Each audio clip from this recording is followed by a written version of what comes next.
Kelvin Benjamin, needs to get more separation. I know he's faster than what he's putting on.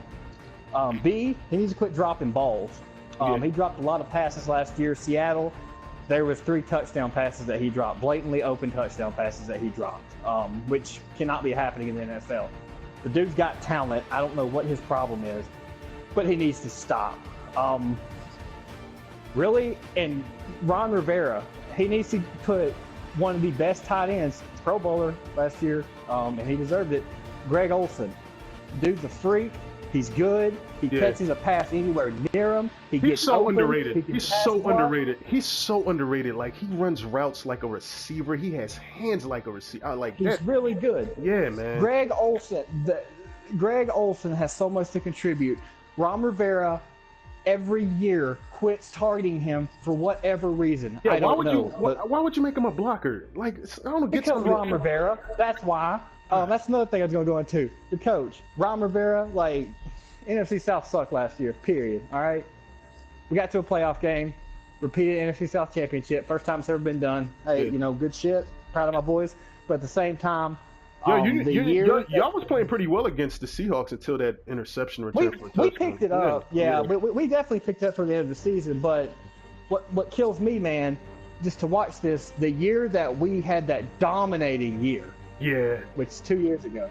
We had that dominating season. Ron Rivera took chances. He got the name Riverboat Ron. Yeah. He went for it on 4th and short. He wasn't afraid to throw to Greg Olsen. That was another big thing. He would 5 wide the receivers and do a halfback draw to D'Angelo Williams. He would do gutsy stuff like that. Yeah, and Ron Rivera disappeared. That Ron Rivera showed up one time last year, and the record speaks for itself. Now, the years before the great season, Ron Rivera was doing what he did most of last year. Conservative BS. Yeah. It's 3rd and 8, and you run the ball up the middle with a fullback. Who the hell does that? Greg Olsen's just standing there with his dick in his hand, like not doing anything. He's like, no, we're running Tolbert. I like Mike Tolbert. Don't get me wrong on the line. That man's gonna score every time. I promise you that. Yeah. But Jesus Christ, Ron Rivera, you have a 6'6". I mean, I understand he didn't run Camelot last year because he was hurt. Yeah. But you have 6'6" Greg Olsen over there. Hand the ball off to Kelvin Benjamin. Jesus Christ, he can fall and stretch over the line. Yep. But that's my issues with Carolina. It's just a lot of management issues. Mike Shula, he is such a garbage offensive coordinator. It can be 1st and 10 in this dude, but I swear, if he wouldn't get fired on the spot, he would call a kneel. Like, he would. I remember the game. It could be the first quarter, and he would call a kneel. Yeah, I remember the game against the Seattle Seahawks. I was going after Richard Sherman. Why did it just stop in the second half? Because Mike Shula got scared. That's what he always does. He's too conservative. And to be honest, the team got hurt when he went up there for 2 reasons. A, he's too conservative, and he's not really that bright in the offensive coordinator position. But B, he was a fantastic quarterback coach. Coach Dorsey, not so much, because now he's coaching Cam. When Mike Shula was Cam's quarterback coach, Cam Newton led the league in big plays multiple times. Cam Newton put up those record-shattering numbers. Whenever Mike Shula went up to the box and Dorsey took over, now you have a bad offensive coordinator with a bad quarterback coach.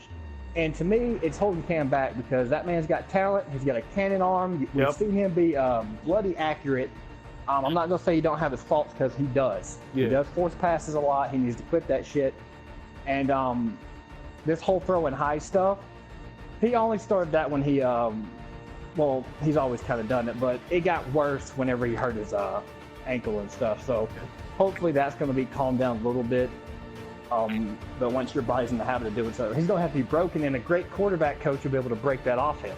Yeah. Because if you go back and watch him when he was in college at Auburn, or watch his early games, dude was throwing over-the-shoulder passes off his back foot, like not even giving a shit, halfway downfield, over defenders' heads, between coverage. Now it's like Coach Dorsey ain't doing nothing with him. But I do look for our division to be not, I don't know. I picture my Panthers winning at least 9 or 10 games just because of the schedule alone. Yeah. Atlanta, they're rebuilding. Like I said, their offensive line is just abysmal. The running game's still pretty decent. I don't care what anybody says, man. They got a good back there with a lot of potential. Receiving core, if Julio and Roddy can stay healthy, because well, those two were like crystal figurines, man. They just break. Especially Julio. Julio is a beast. So is Roddy White. Even though Roddy White does look like old Greg. If you don't know who old Greg is, look up old Greg. Look up a picture of Roddy White. That motherfucker looks like old Greg. But still a good receiver, man. And fucking Julio looks like a damn ape. But yeah, he is a good. They are both good receivers. He looks like a gorilla. But they are both great receivers. Two of the best, in my opinion, in the game. Total among everybody. They have to stay healthy. Matt Ryan, man, goddamn. I don't know if he just used to having such a shitty line, but quit getting flustered, man. Yeah, my biggest thing with Matt is when he gets pressured, the guy folds. He doesn't bounce back. It's like you get pressure on him, that's it. Like with guys like Tom, when he gets knocked down, he always looks at the damn ref. Puts his hand up. Just get your ass up, get in the huddle and play. Yep. I mean, that's one thing I will give Drew Brees, and I hate complimenting Drew Brees. I can't stand compliment because he's a Saint. And out of my division, the team I hate the most is the New Orleans Saints. But Drew Brees gets smacked. He just gets his ass back up. He moves his ass to the huddle, and he gets ready for the next play. Yeah. He don't dwell on the ground. I give Drew Brees credit. He's tough. He's short. He's tough. He's got to be because he ain't very big. But I gotta give it to him. But speaking of that, going to the Saints, they're rebuilding so much. Losing Jimmy Graham. Why did that trade even happen? Why did that trade even happen? I don't know. He's all they had. Him and Kenny Stills were such a good duo. Kenny Stills was another good one. But him and Kenny Stills spread the defense so much. That's why they can do that spread offense the way they can throw the ball, like having 5 or 4 wide receivers. But why do you Jimmy Graham led the team in receptions? Yeah, why do you take your dynamic tight end and then say, let's give him to a team that's already loaded in Seattle? Like, why do you do? Let's trade him outside of your conference. Don't give him to the team that's in your conference. Yep, and like what kills me is if you want to also go into Tampa Bay, they got Jameis Winston. He's a new quarterback in the NFL, of course, coming out of Florida State. Yeah. Jameis has one thing I have to mention. Go ahead. It just happened to come to my head. Cincinnati's head coach Marvin Lewis needs to be fired. I've been saying it for years. He does. He needs to be gone. Andy Dalton needs to work on his shit too. Yeah, he needs to work on his shit. But Marvin Lewis, I'm sorry, he would have been fired 5 years ago because there's no way that team was loaded. Yeah, they got a good defense. They were really loaded at times, and then you just play like shit in the playoffs because you got so conservative. They not only got conservative on offense, their defense got conservative.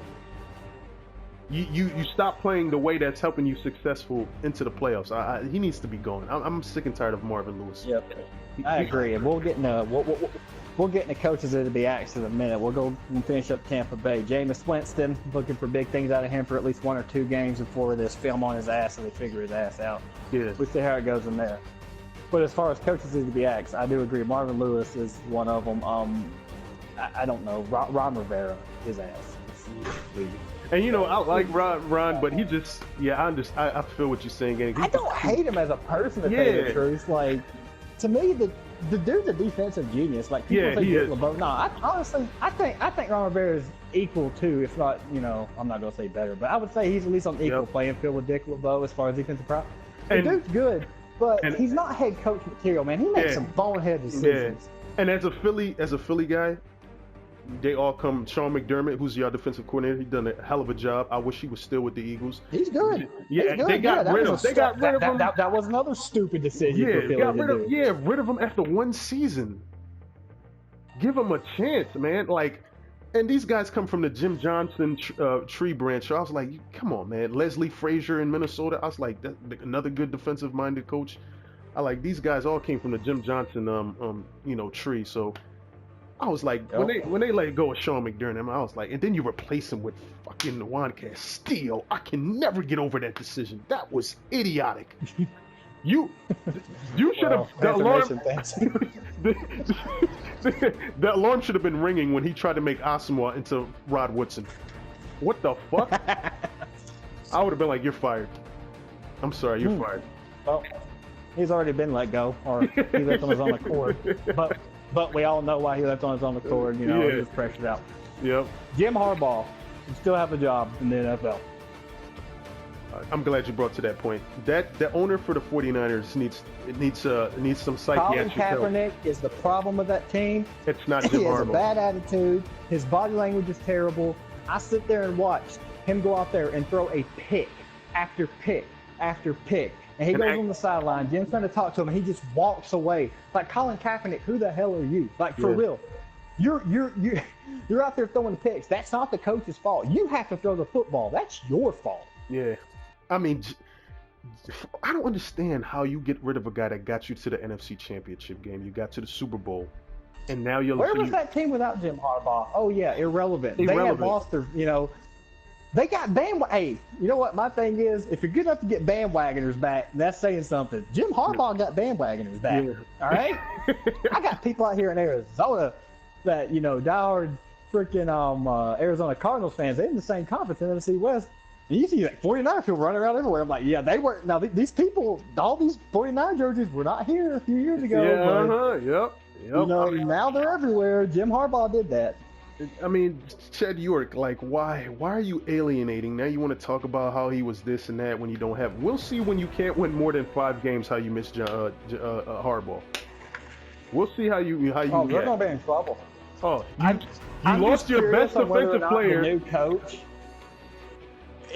was told, just to do whatever Colin Kaepernick says. If Colin Kaepernick goes up there and throws 20 picks. Yeah, that's why I'm not going to judge him on his first year. To, lube his, the coach is supposed to go over there and rub his arm and give him a back massage on the sideline or some shit. Like after he throws a pick, There's a million quarterbacks I think over Colin Kaepernick. A million. I would honestly have Tim Tebow over Colin Kaepernick because at least Tim Tebow goes out there and gives effort. And at least Tim Tebow attempted to apply John Elway's methods, even though he couldn't because John Elway was an actual quarterback. If John Elway cannot turn you into a good quarterback, then you have no at all. Yeah. See, my thing with that whole 49ers situation is, like you said, again, they were nowhere until they got Harbaugh. They got him. That team was building. He turned Alex Smith into a formidable quarterback.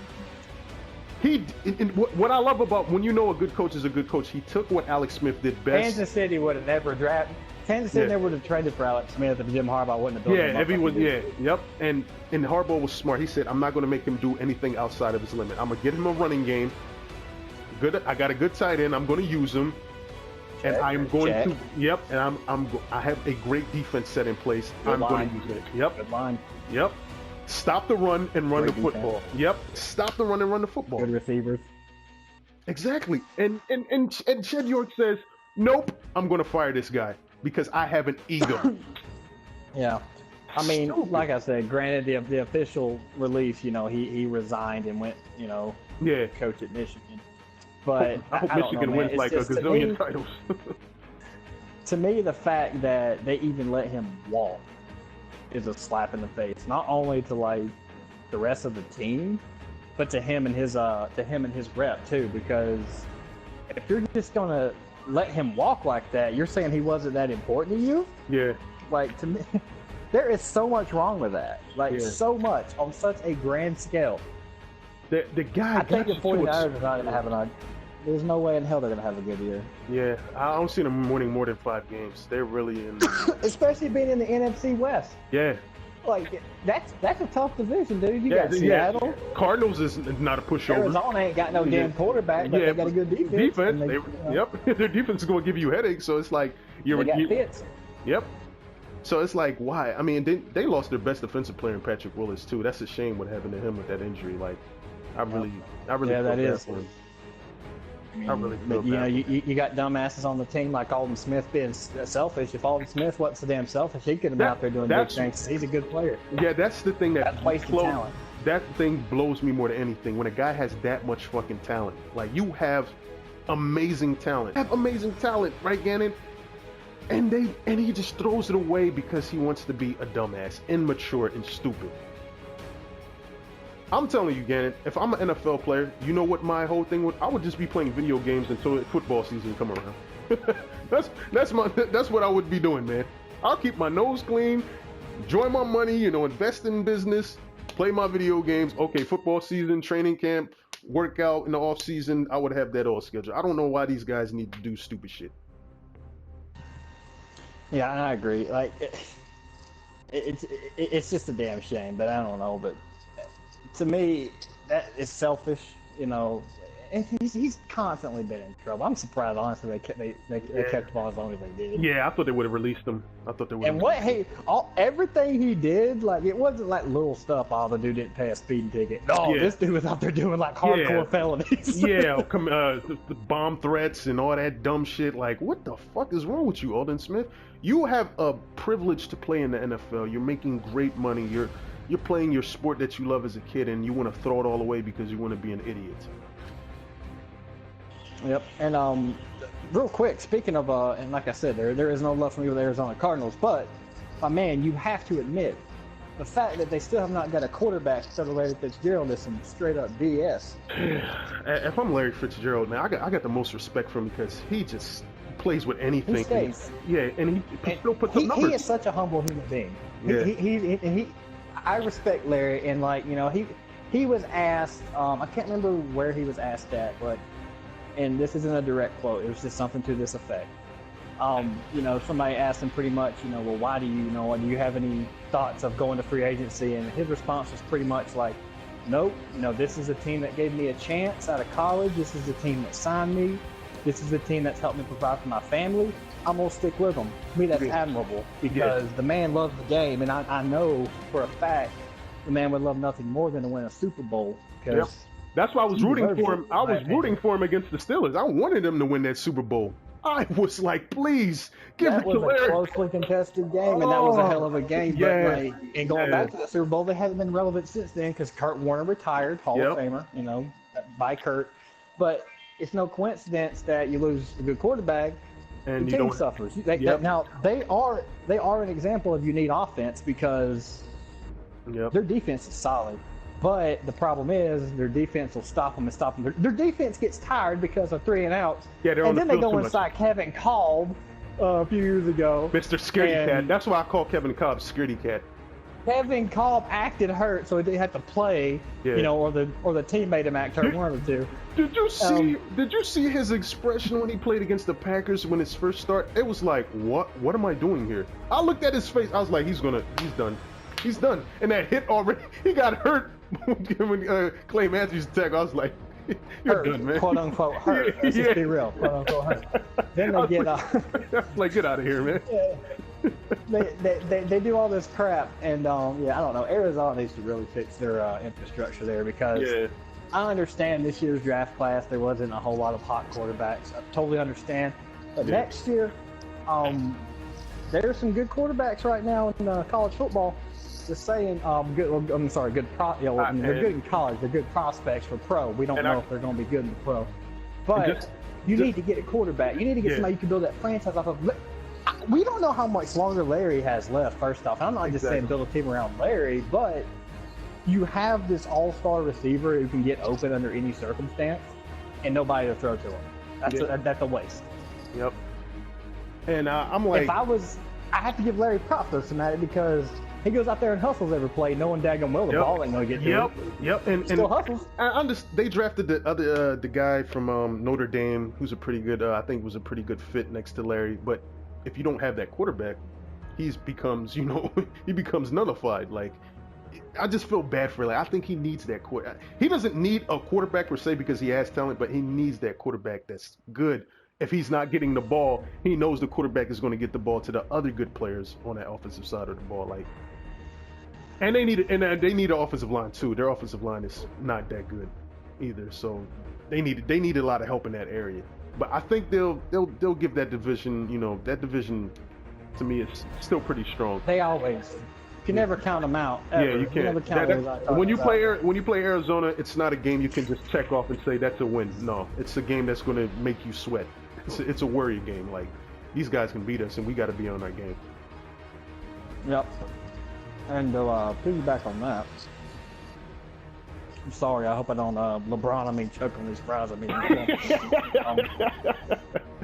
Don't get the LeBron's fans upset, or they'll flag me down or something like that. They won't be. No. Because I'm gonna be here for all 4 quarters. They won't be. Don't flop over the stairs when you leave it. Not get fined for that shit. Anyway, what was I? Oh yeah. But I don't know, man. I say we go big on this year's Super Bowl. To be honest, I know you don't want to hear it because I know you hate them. I think Pittsburgh's got a strong running. They're a strong team now, man. They do. Antonio Brown's a monster. Le'Veon Bell's a monster. Like you can't. And you know what? I hate the Steelers, but I gotta give. They got a team, dog. That offensive line is pretty good. I think as long as Ben Roethlisberger doesn't throw the ball more than 30 times, they'll win 12, 11 games this season. Well, actually, he can afford to throw the ball 30 times now with Antonio Brown. Yeah, with Antonio Brown, but I'm like, damn, though, they do got a squad. I don't think their defense is as strong as it used to be, but I think it's still good enough where they can win games for them if their offense doesn't. Their secondary just definitely does work, but like last year, they started off so bad. Yeah. And of course, their rebound game had to be against the Panthers. After that, it's like they coasted. It's like they got their shit together. And to be honest, I think that goes back on Ron Rivera's coaching too, because I think he was probably taking them lightly, seeing as how they had muffed some games. Yeah. Our defense was not ready. Yeah. Antonio Brown straight up made that right. Yeah, that was the Sunday night game. It just seemed like the Panthers took that game for granted. Like they thought they was gonna beat them real pretty easy, and they still is. Yep. And real quick, this is like nothing to do with the players, but can we get rid of Chris Collinsworth, please? Like for real, can we just get rid of Chris Collinsworth? What's his favorite thing to say? What is he called? In the NFL. In the NFL. In the NFL. I heard this man. This was about 2 years ago. I heard this man, and it was a Sunday night game. And he goes, in the NFL, the greatest players play in the NFL. Well, no shit. And watching the Hall of Fame game, there was one play where Steelers had thrown a pass, and there was literally, it was like their first touchdown. There was like literally nobody near this guy. You had like 3 defenders on the left side rushing the quarterback. The other 2 were hung up with the receiver on the right. This dude was in wide open field. And it was a slant route, so it wasn't like a deep out or anything. Yeah. The dude just goes straight and hits a lazy slant left, catches the ball, runs like 17 yards and gets, gets his gains and stuff. And Chris Collins was like, yeah, you just can't beat this superior speed. I'm like, the dude practically walked his route. He don't know what the hell he's talking about. As a sports fan, I want Chris Collinsworth gone because all he does is dick ride. Yeah. Every time. Like when Cam Newton was breaking records and on his high, he was like, yeah, this kid, he's going to take it all the way. Cam had 2 bad games that year. Yeah. And Cam had 2 bad games that entire year. And he was like, well, obviously the quarterback needs to strap it up. I'm like, bro, the dude put up 21 points, threw for 326 yards. The defense let the other team score like 40-something points. Like, what the hell is he supposed to do? He did his job. Exactly. And to piggyback off that point, the best commentators I enjoy watching right now that does NFL games, Joe Buck and Troy Aikman. Hands down, nobody's touching them. I love Troy Aikman. You can't beat Gus Johnson. Nobody can beat Gus Johnson. He got the cops. Get away from the top speed. They get away from the cop speed. Gus Johnson can make taking a dump fun. Yeah. He's like, he's pulling the toilet paper off the roll. Look at him go. He's really roughing it up. I'm just mad. Be like, well, there's toilet paper on the toilet roll. The toilet paper. I wish Gus Johnson was with a better color, man, because I'm not a big fan of Charles Davis. He overanalyzes things. Like he tries to make himself seem too smart, Like he's running fast, but he doesn't have to run fast. Even if Steve, like he said some stupid line, when you're even, you're winning. Like when the cornerback and the wide receiver are close together. I'm like, what? Don't you want separation? Don't you want the receiver to have some speed? What the fuck are you talking about, man? Stupid. No. Listen.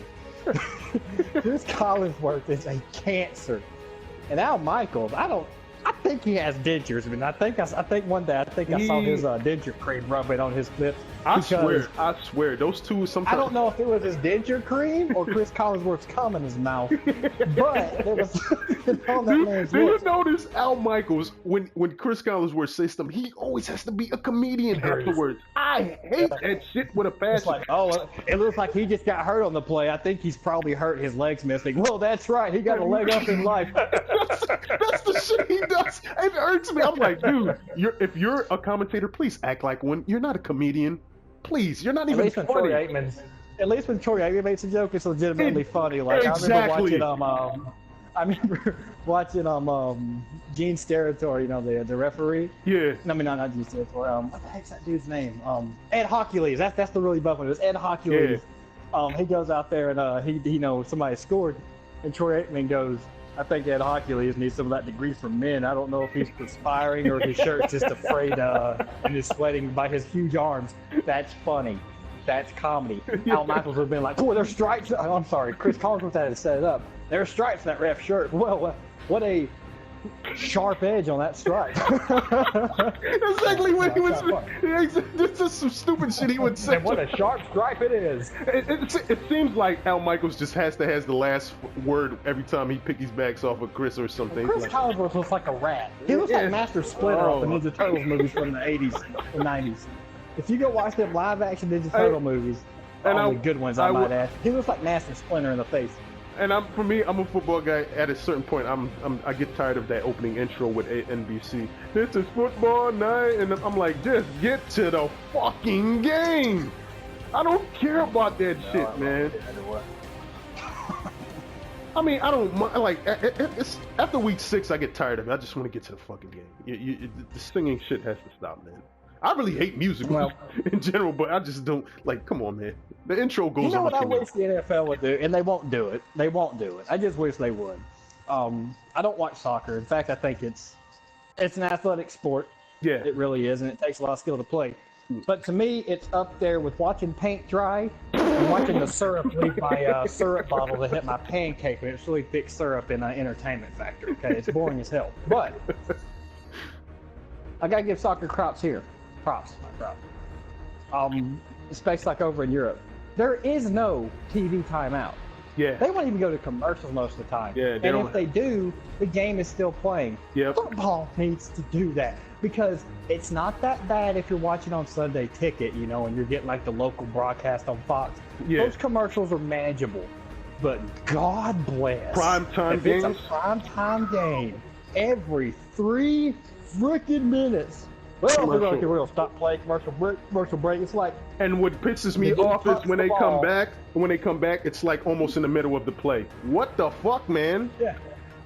Look, to me, like I understand people want to watch the game, but buy tickets if you want to see. That's what them soccer fans have. You know, that's what I'm saying. Like, if you want to see it all, buy tickets. Like, you're I don't like TV timeouts. I think it gives the defense too much time to rest. Yep. And I think it makes the game drag on longer. And all those things that we talked about, how the refs reviewing penalties and stuff. That's one reason why they say they don't do it. You know, that's one of the excuses. Well, it makes the game drag on.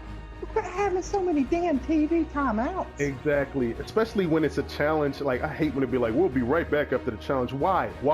Just watch the replay, come out with the decision, boom. It doesn't need to be 2 minutes. Sunday night football, once I see the kickoff and once I see it hit the dude's hands, I'm getting up because I know I have 10 minutes to take a piss. You can make a hoagie and a cheesesteak at the same time. I got time to go home. I got time to log on PlayStation and play a match or something by the time that shit's over. NBC does it the worst with the commercials. It's like they're really trying to make sure it's 8:30 to going on to 11:40 is when the game's supposed to end. Like, what? You really need to make it that fucking long? Well, they don't, but you see Chris Collinsworth in the NFL saw past the NFL.